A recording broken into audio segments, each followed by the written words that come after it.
घुप अंधेरी रात में एक व्यक्ति नदी में कूदकर आत्महत्या करने का विचार कर रहा था। वर्षा के दिन थे और नदी पूरे उफान पर थी। आकाश में बादल घिरे थे और रह रहकर बिजली भी चमक रही थी।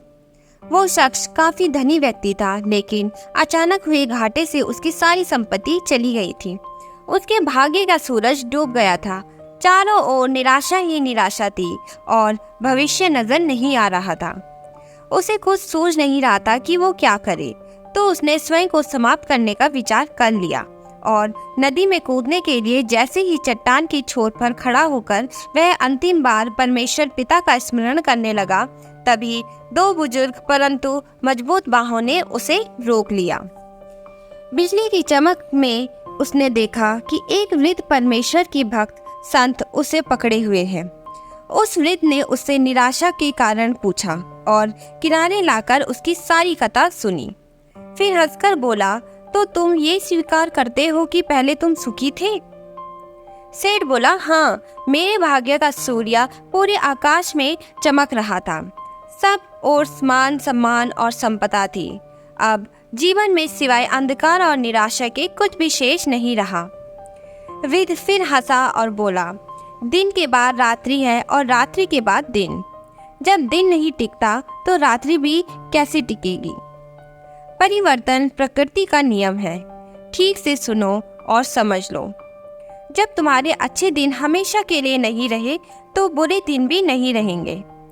जो इस सत्य को जान लेता है वो सुख में सुखी नहीं होता और दुख में दुखी नहीं होता। उसका जीवन उस अडिग चट्टान की भांति हो जाता है जो वर्षा और धूप में समान ही बनी रहती है। सुख और दुख को जो समझ लो कि उसने स्वयं को जान लिया।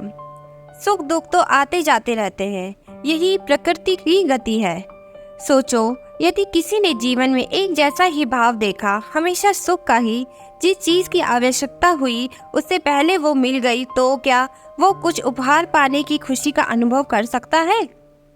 इसी तरह सभी मानव जाति के जीवन में व्यक्तिगत रूप से कोई न कोई समस्या आती जाती रहती है। यह सब दुख तकलीफें समस्या को देखकर कुछ लोग हार मान लेते हैं, तो कुछ समस्या का सामना करके आगे बढ़ते हैं। क्योंकि रोने का समय और हंसने का भी समय, छाती पीटने का समय और नाचने का भी समय, उसने सब कुछ ऐसा बनाया कि अपने अपने समय पर वे सुंदर होते हैं। फिर उसने मनुष्य के मन में अनादि अनंत काल का ज्ञान उत्पन्न किया है, तो भी जो काम परमेश्वर ने किया है वह आदि से अंत तक मनुष्य समझ नहीं सकता। दुख न आए तो सुख का स्वाद क्या होता है ये कोई नहीं जान सकता। इसलिए जीवन में दुख और सुख दोनों जरूरी है। जो इस शाश्वत नियम को जान लेता है उसका जीवन बंधनों से मुक्त हो जाता है। दोस्तों, अगर आपको हमारी कहानी पसंद आती है तो प्लीज चैनल को लाइक, शेयर और सब्सक्राइब जरूर करें और कमेंट करके हमें जरूर बताएं कि आपको हमारी कहानी कैसी लगी।